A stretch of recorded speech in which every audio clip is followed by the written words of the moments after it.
네, YTN 뉴스 FM 노영의 출발새 아침 2부 시작했습니다. 여의도 촌철살인 더불어민주당 우원식 의원, 자유한국당 주호영 의원과 함께했고요. 필리버스터, 패스트트랙 관련된 법안 처리 내용 얘기 잠깐 했었었고요. 추미애 법무부 장관이 인사건 어떻게 휘두를지에 대해서도 좀 얘기를 했습니다. 이번 2부에서는요, 이제 황교안 자유한국당 대표 총선 관련된 얘기 한번 해볼까 합니다. 제가 아까 미처 못했던 말 한 말씀만 드리고 가겠습니다. 예, 하십시오. 예. 이 지금 울산시장 선거 관련 사건은 네. 추미애 장관이 대표 시절에 비서실 부실장의 관여도 나오고 네. 추미애 장관도 완전히 제3자는 아니거든요. 네. 그런데 안태근 전 검찰국장이 자기와 관련되는 서지현 검사 인사를 하고 난 다음에 직권남용으로 처벌받았지 않습니까? 네. 그래서 추미애 장관도 자기 관련 사건 낼 인사 원칙에 어긋나게 인사를 한다면 이런 위험성에 직면할 것이라는 말씀을 미리 경고해 둡니다. 네, 그렇군요. 추미애 당대표 시절에 울산 김기현 시장과 관련해서 하명사 논란, 그리고 여기에 청와대의 인사가 개입되었다, 이런 얘기를 지금 하고 계시는 건데요. 네, 지난 수사에 대해서 자유한국당이 꽤나 만족스러운가 봐요. 그래요? 저렇게 그 문제에 대해서 저렇게 집착하는 거 보니까. 네. 추미애 대표는 아까 얘기했던 대로 본인 소신이 분명한 분이고, 그리고 오랜 기간 주호영 의원처럼 이 법관을 하신 분이기 때문에 그런 위법을 어떠한 종류의 위법도 할 사람이 아닙니다.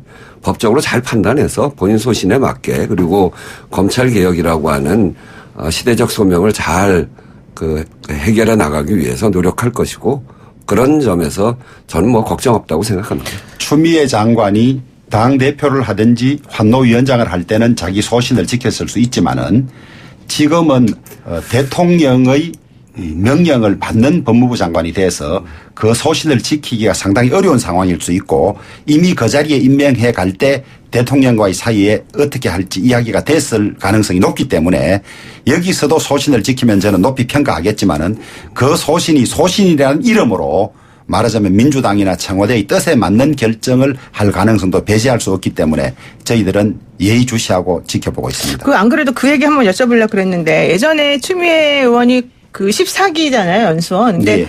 그때 당시 여성 법조인이 거의 없을 때였는데, 어쨌든 판사로 임명이 돼가지고 10년 정도 하는 와중에 누구의 말도 듣지 않고 본인의 마음에 이렇게 맞는 그거에 따라서 판결을 했다. 이제 이런 일화가 여러 개가 전해져 내려옵니다. 그런 상황에서 사실은 지난번에 노무현 전 대통령 탄핵 얘기도 그렇고, 본인이 이제 어쨌든 소리를 낼 것 같으면은 그냥 이런 거 저런 거 따지지 않고 내는 사람으로 지금 알려져 있지 않습니까? 근데 그런 상황이 이번에 법무부 장관이 되면서 좀 달라져가지고 당의 뜻을 무조건 따른다거나 청와대가 시킨 대로 하겠다, 이렇게 보일 수 있을까요? 저는 여러 차례 소신을 지켰다고 하셨는데 그걸로 네. 인해서 조금 고초를 치르기도 하고, 네, 그렇죠. 그러다 보면 사람이 내 소신 지키다 보면 이 잘못될 수 있겠네. 그렇게 해서 이제는 그것을 안 지킬 확률이 높다, 저는. 높고, 말하자면 추미애 대표, 추미애 의원이 그런 소신을 가진 사람이라는 것을 알고도 임명을 할 때는 네네. 소신을 끝까지 밀고 나갈 경우에 대한 대비책도 있지 않았을까요? 그렇기 때문에 저는 지금은 많이 달라졌을 거라고 지금은 봅니다. 좀 믿기 어렵다. 제가 한 말씀 드리면, 예. 자유한국당이 과거에 그렇게 했거든요. 잘못된 지시를 하고, 잘못된 지시를 전혀 거르지 않고 그냥 맹목적으로 받아들이고, 네. 그렇게 하다 보니까 아무도 견제를 안 해서 결국 탄핵을 당했거든요, 대통령이. 네. 그리고 줄줄이 감옥을 갔죠. 자유한국당이 그렇게 했다고 해서 모든 정당과 모든 세력이 그렇게 할 거라고 지금 이야기하는데. 전혀. 잠깐만요. 이 논법은 계속 이런 이야기를 하는데. 제가 얘기할게요. 문재인 대통령께서 잘못된 지시를 할 뿐이 아니고, 그리고 잘못된 지시를 따를 추미애 대표도 아니고 또 우리도 아닙니다. 저도. 네. 저한테 누가 잘못된 지시를 하면 그건 잘못된 지시라고 이야기하는. 저는 전두환 대통령 때 그거 험악할 때 그때 전두환 대통령이랑 싸우다가 감옥 갔어요. 감옥 갈지 뻔히 알면서. 1심에서 1년 받았다, 2심에서 3년 받았어요. 이런 네. 소신을 갖고 하는데 그렇게 해서 만들어진 세력입니다, 여기가. 그래서 문재인 대통령도 잘못된 지시를 할 이유가 없고, 네. 또 만약에 누가 잘못된 이야기 한다고 해도 그걸 수용하지 않기 때문에 우리 민주당이나 이 문재인 정부가 잘 유지되고 이렇게 가는 겁니다. 자유한국당이 과거에 했던 그런 행태를 그대로 누구든지 다 할 거라고 생각하는 건 굉장히 잘못이고 그것을 그런 사람들이 모여져 있는 정당이라고 보고 배우지 않으면 자유한국당이 앞으로 그런 잘못을 계속 저질러 가게 될 거예요. 요걸 한번 보세요. 구름 위에 사는 사람들 같아요. 아니 문재인 대통령이 잘못한 게 없다고요. 서울 주택값 인상 문제라든지 경제 성장 문제라든지 여러 것들이 그걸 두고 보세요. 하루 이틀 뒤에 바로 통계 수치와 다른 이야기 한 것이 한두 가지가 아닌데. 그러니까 그걸 한번 두고 보시라고. 기무사 기업령 사건 같은 것 경우도 부동산 문제 외국에서 난리가 날 듯이 했는데 거의 다 무혐의 났지 않습니까? 네, 이런데 네.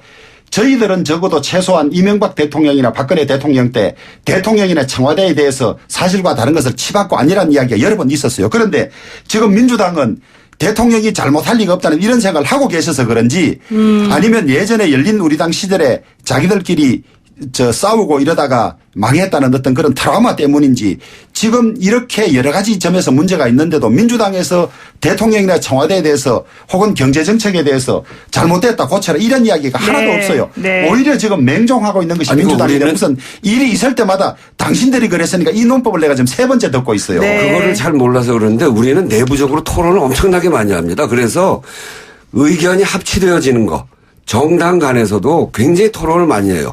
우리 당이 지금 하고 있는 당정협이 얼마나 치열하고 밀도 있게 논의되는지 잘 모르실 네, 거예요. 이제 결과는 좀 보면 될 것 같아요. 그 얘기는 이제 보면서 앞으로 누구 말씀이 맞았는지 제가 딱 적어놨다가 나중에 한 번씩 피드백을 드리는 걸로 네, 하고요. 그렇죠. 그 한국당 우리 황교안 대표 얘기하다 말하는데 황교안 대표가 험지도 가겠다라고 했습니다. 근데 수도권 험지, 이 험지가 정말 그 험지냐 이런 얘기도 나오고요. 이렇게 되면 되겠냐 이런 얘기도 나옵니다. 험지 중의 험지라도 가겠다고 말씀을 하셨는데 이제 그러다 보니까 이 종로 출마설이 굳어지는 것 아니냐 이런 관측도 있습니다. 제가 아직 정확한 말씀을 못 들어봤습니다만은 결국 당의 공천심사위원회나 전략팀이 우리 당을 가장 잘 알리고 전략적으로 의미 있는 지역을 택하지 않을까 그렇죠. 이런 그런 데 생각을 가셔야 하는데요. 되겠죠. 예. 다만 종로 출마 가능성도 예전보다는 훨씬 높아졌다고 보여지죠. 높아졌다. 그런데 네. 또 일부 관측에는 구로 지역 같은 수십 년간 한 번도 자유한국당 의원을 배출하지 못한 지역이 될 수도 있다. 이제 이런 이야기도 있는데 네. 이것이 상대가 있는 민주당과의 게임이 되기 때문에 민주당이 어떤 최종 포석을 놓느냐에 따라서 저희들은 그 이후에 이길 수 있는 선택을 할 가능성이 높다. 만약에 이낙연 총리가 종로에 나간다고 확정이 되면 종로 안 나가버린다. 이렇게 되면 좀 대결을 피하는 거다 이런 얘기도 있을 수 있을 것 같은데. 여러 가지 그런 점도 다 고려를 하겠죠. 고려한다. 종로에 나갈 경우 나가지 않을 경우 이런 걸 다 판단해서 최종 결정할 걸로 알겠습니다. 어떠실 보여집니다. 것 이제 같습니까? 선거를 치룰 때는 각 정당이 그러니까 특별한 격전지를 만듭니다. 그래서 선거의 쟁점을 분명하게 하고 그래서 그런 우리는 이제 격전지 전략 같은 거를 이제 쓰게 될 텐데 자유한국당도 그렇게 하겠죠. 근데 황교안 대표가 험지를 이야기했는데 험지라고 하면 이런 겁니다. 노무현 대통령이 부산 가는 거. 네. 김부겸 의원이 대구 수성구 대구 수성 가는 가는 거. 김영춘 의원이 광진을 포기하고 부산 가는 거. 그렇죠. 그러고 또 그쪽에서도 한 게 있어요.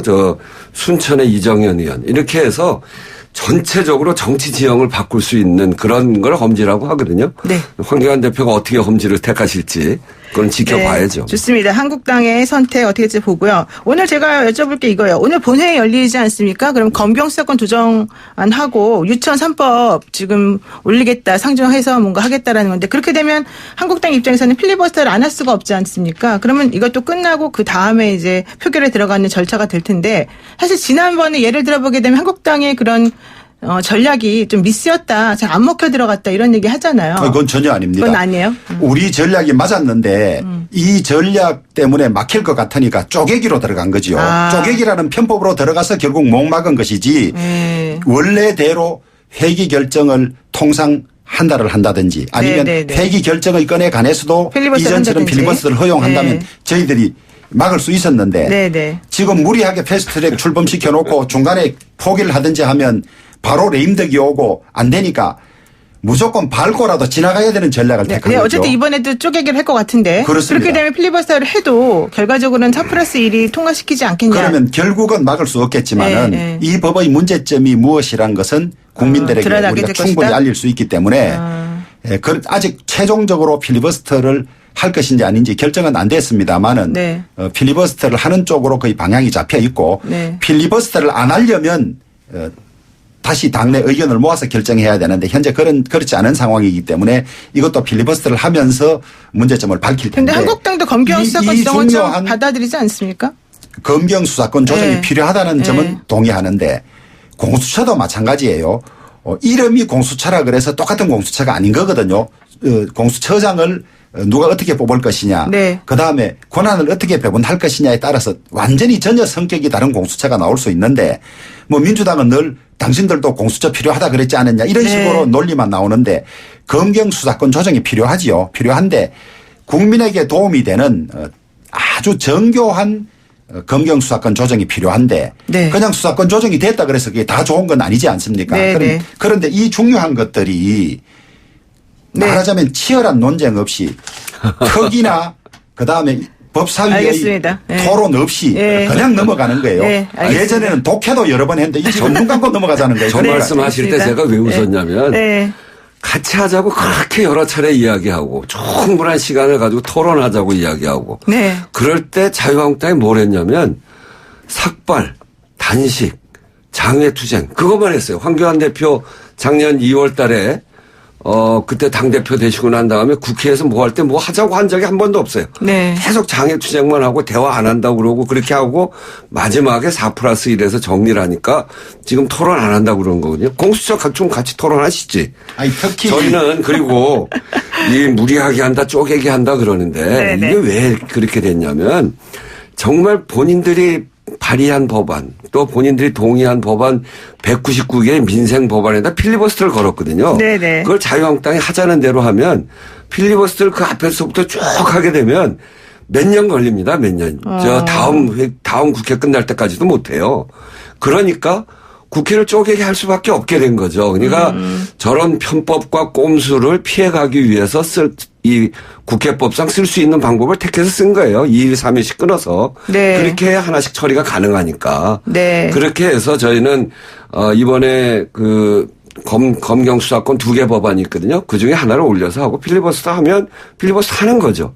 그리고 그거 끝나면 다음 거 처리하고 네. 그렇게 해서 유치원 3법까지 통과시키고 지금 남아있는 177개의 민생법안 굉장히 시급한 법안들이 있습니다. 그중에는 일몰 법안도 있고 그래서 네, 그렇죠. 이미 올 1월 달에 이 지급이 어려워진 그런 법안들도 있어요. 이를테면 기초노령연금이나 장애인연금법 같은 게 그렇고 작년 연말에 끝났기 때문에 효력 상실되는 법도 있어요. 이 DNA 신원 확인 정보 이용법인데 그런 거는 지금 심각하죠. 그리고 소상공인기본법, 벤처투자촉진법, 청년기본법 이런 민생 법안들을 통과시켜야 되는데 네. 이런 걸 다 필리버스터로 묶고 있기 때문에 네. 빨리 쟁점 있는 법안들 다 통과시키고 이것까지 다 통과시켜서 구정 이후에는 국민들이 이 문제에 더 이상 머리 썩지 않게 네. 그렇게 하는 게 국회가 네. 해야 될 당연한 도리다. 네, 이렇게 여기까지 생각합니다. 오늘 말씀 듣겠습니다. 두 분 말씀. 끝났습니까? 네. 제가 할 이야기가 많은데. 죄송합니다. 오늘 말씀 여기까지 드리고요. 지금까지 더불어민주당 우원식 의원, 제가 마지막 자유한국당 시간을 주호영 의원이었습니다. 편법과 꼼수라는 걸 내가 다 돌려드리고 싶은데.